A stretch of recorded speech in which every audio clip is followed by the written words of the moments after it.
ഇന്ന് നമ്മുടെ നിത്യജീവിതത്തിൽ മരുന്നുകൾ ഉപയോഗിക്കാത്ത വ്യക്തികൾ വളരെ കുറവാണ്.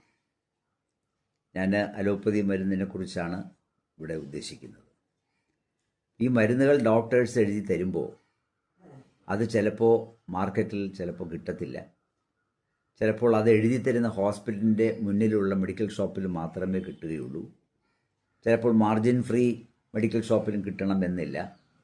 എന്തായിരുന്നാലും അത് കഷ്ടപ്പെട്ട് നമ്മളതൊക്കെ മേടിക്കുമ്പോൾ അത് കിട്ടിയില്ല എന്നുണ്ടെങ്കിൽ ഡോക്ടർ തന്നെ കണ്ട് അതിനൊരു സബ്സ്റ്റിറ്റ്യൂട്ട് എഴുതി വാങ്ങിക്കുന്നതാണ് നല്ലത്.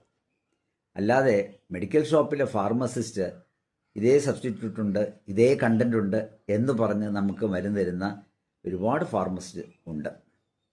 അത് വേണ്ട. ഡോക്ടേഴ്സ് പറയുന്ന പ്രിസ്ക്രിപ്ഷനിലുള്ള ഗുളികയോ അല്ലെങ്കിൽ ഇഞ്ചക്ഷനോ ഇല്ല എന്നുണ്ടെങ്കിൽ സബ്സ്റ്റിറ്റ്യൂട്ട് വാങ്ങിക്കാതെ ഡോക്ടറെ കൊണ്ട് തന്നെ അതിനുള്ളൊരു പകരം മരുന്ന് എഴുതി മേടിക്കുന്നതായിരിക്കും നമുക്ക് നല്ലത്. എന്നാൽ പല സ്ഥലത്തും ഇങ്ങനെ നടക്കുന്നു. മാത്രമല്ല, ഇന്ന് മരുന്നുകളുടെ വില ദിവസവും കൂടി വരികയാണ്. ഓരോ ആഴ്ച തോറും മരുന്നുകളുടെ വില കൂടി വരുന്നു. ഇതൊന്നും നമുക്ക് ആരുടെ അടുത്ത് പറയാനെന്നുള്ളത് എനിക്ക് അറിഞ്ഞുകൂടാ. നമ്മൾ അനുഭവിക്കുക എന്നുള്ളതാണ്. മരുന്നുകൾ നമുക്ക് സുലഭമായി നല്ല ബ്രാൻഡഡ് മെഡിസിൻസ് ധാരാളം നീതി മെഡിക്കൽ സ്റ്റോറുകൾ അതുപോലുള്ള അവിടെയൊക്കെ കിട്ടുന്നുണ്ട്. അത് നമുക്ക് കുറച്ച് തേടി നടന്ന് വാങ്ങിക്കുന്നത് തന്നെയാണ് നല്ലത്. കാരണം ഈ മരുന്ന് വിലയുടെ ഉയർച്ചയിൽ നമുക്കൊന്നും താങ്ങാൻ പറ്റാത്ത ഒരു നിലയിലാണ്. അതുകൊണ്ട് ഞാൻ പറഞ്ഞു വരുന്നത്, ഒരിക്കലും അതിന് സബ്സ്റ്റിറ്റ്യൂട്ടായിട്ട് ഒരു മരുന്ന് നമ്മൾ ആരും ചോദിച്ച് മേടിക്കേണ്ട. ചിലപ്പോൾ വില കുറവായിരിക്കാം. ഇനി നമ്മുടെ പല മരുന്നുകളിലും തരുമ്പോൾ അതിനകത്തുള്ള മാനുഫാക്ചറിങ് ഡേറ്റും എക്സ്പയറി ഡേറ്റും പ്രിൻ്റ് ചെയ്യണമെന്നുള്ളത് ഗവൺമെൻറ് നിർബന്ധിക്കുന്ന ഒരു കാര്യമാണ്.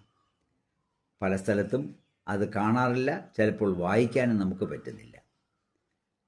അപ്പോൾ അത് ഫാർമസിസ്റ്റിനെ കൊണ്ട് തന്നെ ഇതിൻ്റെ മാനുഫാക്ചറിങ് ഡേറ്റ് എന്താണ്, എക്സ്പയറി ഡേറ്റ് എന്താണ് നമുക്ക് വായിക്കാൻ പറ്റിയില്ലെങ്കിൽ അവരെ കൊണ്ട് തന്നെ വായിപ്പിച്ച് നമ്മൾ കേൾക്കണം എന്നുള്ളതാണ്.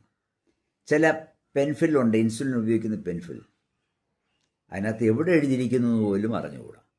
ആ ഫാർമസിസ്റ്റിനോട് ചോദിച്ചാൽ അവരും അത് നോക്കിയല്ല പറയുന്നത്, അതിരുന്ന പാക്ക് എടുത്ത് ആ പാക്കിനകത്ത് എന്ത് എഴുതിയിരിക്കുക നോക്കിയാണ് പറയുന്നത്. അപ്പോൾ അതിനകത്ത് വില കാണാൻ പ്രയാസമാണ്, എക്സ്പയറി ഡേറ്റ് കാണാൻ പ്രയാസമാണ്, മാനുഫാക്ചറിങ് ഡേറ്റ് കാണാൻ പ്രയാസമാണ്. ഇത് പെൻഫില്ലിന് മാത്രമല്ല, മറ്റു പല ചെറിയ ടാബ്ലറ്റുകളിലെല്ലാം ഇതിന് ഒരു കാരണമുണ്ട്. അപ്പോൾ അതുകൊണ്ട് നമ്മുടെ ജോലി കൺസ്യൂമർ എന്ന നിലയ്ക്ക് അല്ലെങ്കിൽ രോഗി എന്ന നിലയ്ക്ക് നാം ചെയ്യേണ്ടത് തീർച്ചയായിട്ടും ആ ഫാർമസിസ്റ്റിനോട് ചോദിക്കണം, ഇതിൻ്റെ എക്സ്പയറി ഡേറ്റ് എന്നാണ് എന്ന് ചോദിച്ച് തന്നെ വാങ്ങിക്കണം. ഒരിക്കലും ഒരു സബ്സ്റ്റിറ്റ്യൂട്ട് മെഡിസിൻ വാങ്ങാൻ നിൽക്കരുത്. ഡോക്ടേഴ്സ് എഴുതി തരുന്ന നല്ല കമ്പനി പ്രോഡക്റ്റുകളാണ്, വില കൂടുതലായിരിക്കും. എന്നിരുന്നാലും അത് തന്നെ മാക്സിമം നാം ഉപയോഗിക്കാൻ ശ്രമിക്കുക. എന്തായിരുന്നാലും നമ്മൾ രോഗിയായി, ഇനി ചികിത്സിച്ചേ പറ്റൂ. അപ്പോൾ ആ ചികിത്സയ്ക്ക് അല്പം വില കൂടുതൽ കൊടുത്തിരുന്നാലും നമ്മുടെ ആരോഗ്യം വീണ്ടെടുക്കണമെങ്കിൽ ഇത്തരം കാര്യങ്ങൾ നമ്മുടെ ജീവിതത്തിൽ ശ്രദ്ധിച്ചേ പറ്റുകയുള്ളൂ. അതുകൊണ്ട് ഞാൻ വീണ്ടും പറയുന്നു, മെഡിക്കൽ ഷോപ്പിൽ പോയി വാങ്ങിക്കുമ്പോൾ തരുന്ന മരുന്ന് നമ്മുടെ പ്രിസ്ക്രിപ്ഷനകത്ത് എഴുതിയിരിക്കുന്ന മരുന്നാണോ എന്ന് നോക്കുക. അതിൻ്റെ മാനുഫാക്ചറിങ് ഡേറ്റും എക്സ്പയറി ഡേറ്റും ചോദിച്ച് മനസ്സിലാക്കുക, അല്ലെങ്കിൽ അത് വായിച്ച് മനസ്സിലാക്കുക. സബ്സ്റ്റിറ്റ്യൂട്ട് ഒരിക്കലും നാം മേടിക്കരുത്, അതേ കണ്ടൻസ് ആയിരുന്നാലും നമ്മൾ മേടിക്കരുത്. ഇനി ആയുർവേദ മെഡിസിൻസിൽ തീർച്ചയായിട്ടും എക്സ്പയറി ഡേറ്റൊക്കെ വളരെ വ്യക്തമായി തന്നെ എഴുതാറുണ്ടെന്നാണ് ഞാൻ പല മെഡിസിൻസ് നോക്കുമ്പോൾ കണ്ടത്. അതിനിപ്പോൾ വില കൂടി വരികയാണ്. പക്ഷേ ആ മരുന്നിൻ്റെ പേര് വ്യക്തമായിട്ട് തന്നെ പ്രിൻ്റ് ചെയ്തിരിക്കും ആ ലേബിൾ. അതുകൊണ്ട് വലിയ പ്രയാസമൊന്നുമില്ല. പക്ഷെ അവിടെയും അതിന് സബ്സ്റ്റിറ്റ്യൂട്ടുകൾ ധാരാളം പല കമ്പനീസിൻ്റെയും വരുന്നുണ്ട്, പല ക്യാപ്സ്യൂളായിട്ട് ഇപ്പോൾ വരുന്നുണ്ട്.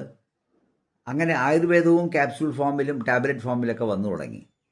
എന്തായിരുന്നാലും ആയുർവേദ ഡോക്ടർ നിർദ്ദേശിക്കുന്ന രീതിയിലുള്ള മരുന്ന് തന്നെ കഴിക്കുക എന്നുള്ളതാണ് എനിക്ക് ഈ അവസരത്തിൽ പറയുവാനുള്ളത്. നമ്മുടെ ജീവൻ വിലപ്പെട്ടതാണ്. ആ ജീവൻ നിലനിർത്തണമെങ്കിൽ ഇതുപോലുള്ള കുറച്ച് കാര്യങ്ങൾ, കാശ് കൂടിയിരുന്നാലും ഇത്തരം കാര്യങ്ങൾ ശ്രദ്ധിക്കുന്നത് നല്ലതാണെന്ന് തോന്നുന്നു.